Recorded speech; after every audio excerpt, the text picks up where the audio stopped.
महाभारत 14 महानायिका द्रौपदी मदन मोहन तरुण द्वारा लिखित एवं उन्हीं के द्वारा पठित। द्रौपदी निमित्त बनी अपने युग की अराजक शक्तियों के विनाश का। हर प्रकार से असाधारण अपरांपरिक जीवन का ज्वालामय उदाहरण रही द्रौपदी।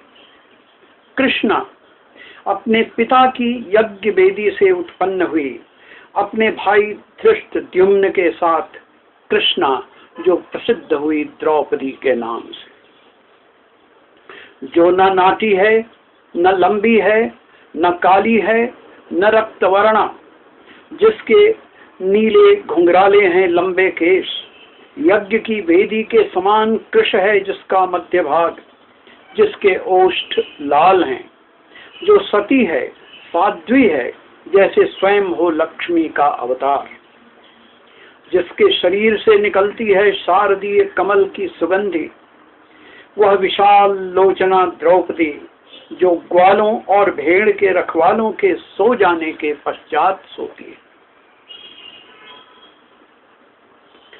और सबसे पहले जागती है।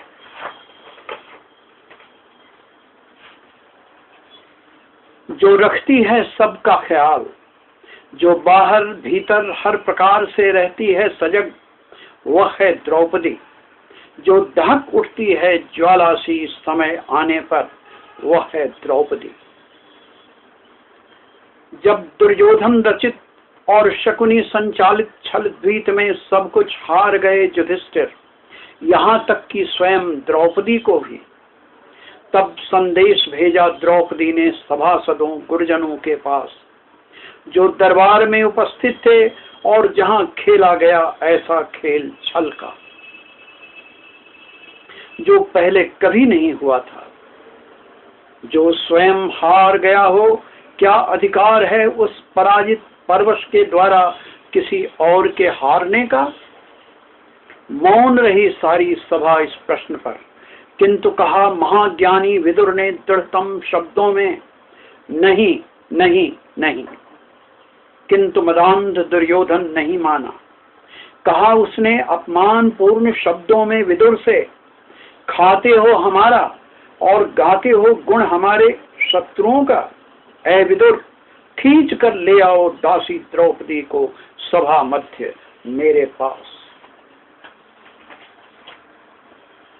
तब विदुर ने कठोर शब्दों में कहा, एक कुत्ते को भी ज्ञात होता है कि सिंह की कंदरा में प्रवेश करने से क्या होता है। जैसे बकरा लोहे के फरसे को निगलने का प्रयास करे, उसके परिणाम से अपरिचित, वैसा ही आचरण है तेरा। चेत भी, अन्यथा होगा सर्वनाश।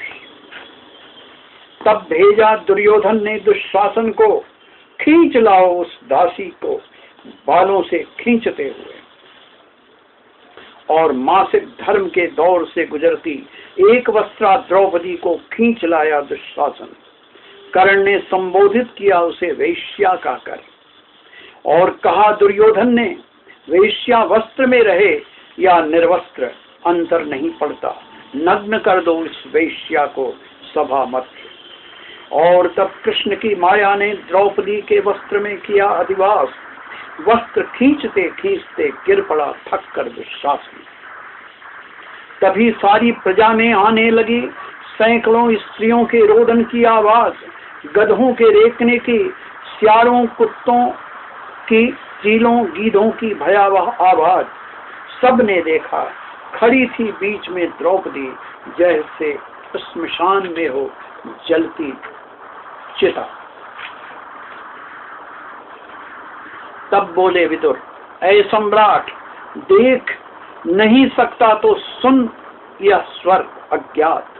अब भी रोक दे अनाचार का यह कुत्सित खेल, अन्यथा जो कल होना है हो जाएगा आज। विदुर के इन शब्दों से जैसे खुल गई धृतराष्ट्र की भीतर की आंख। उसे दिखने लगा सामने खड़ा भयावह सर्वनाश। कांपते स्वर में बोले सम्राट, बंद करो यह खेल, मैं हारता हूं अभी इस पल सारे जीते दांव। स्वीकारता हूँ द्रौपदी को अपनी कुलवधू, देता हूँ उसे उसके सारे अधिकार। क्षमा करना मेरी कुलवधू, जो हुआ अत्याचार, तुम हो हमारी सम्माननीय कुलवधू, जो भी चाहती हो लो अभी मांग। कहा द्रौपदी ने, पांडवों की पत्नी हूँ, नहीं कर सकती कोई याचना, जानती हूँ कौरवों का भविष्य, जहाँ होगी उनकी यात्रा। आज जिस प्रकार मैं खड़ी यहाँ, एक वस्त्रा रक्त के छींटे हैं मेरे वस्त्र पर, जिस तरह खींचे गए हैं और खुले बिखरे हैं मेरे वे बाल, जो राजसूय यज्ञ में धोए गए थे मंत्र पवित्र नदियों के जल से। आज जैसे कर रही है मेरी आत्मा अपमान से आहत हाहाकार, हे सम्राट, ठीक वैसे ही कौरवों की स्त्रियां शवों के ढेर में ढूंढती फिरेंगी अपने पति, अपने पुत्र, अपने प्रिय संबंधी, करती हुई हाहाकार चीत्कार। सुनकर इन शब्दों को कांप उठे भीतर से धृतराष्ट्र। देखा उन्होंने सामने नाचता महाकाल। कहा उन्होंने, क्षमा करो देवी, हुआ है तुम पर घोर अत्याचार, किंतु सौगंध है तुम्हें, मांगो मत, ले लो जो तुम्हें हो स्वीकार। तब कहा द्रौपदी ने, मुक्त हो राजाधिराज धर्मराज युधिष्ठिर महाराज। ऐसा ही हो, ऐसा ही हो, ऐसा ही हो, बोले धृतराष्ट्र। और ले लो, हरो मेरे हृदय का भार।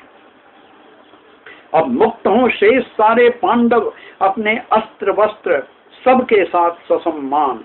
ऐसा ही हो, ऐसा ही हो, ऐसा ही हो, बोले धृतराष्ट्र। और ले लो, नहीं, जिसे जला नहीं पाई लाक्षागृह की आग,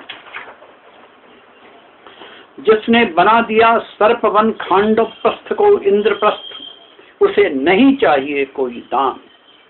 तब ससम्मान विदा किया धृतराष्ट्र ने युधिष्ठिर को सभी भाइयों के साथ इंद्रप्रस्थ। खुश रहें, आनंदित हो, उनका ही है साम्राज्य।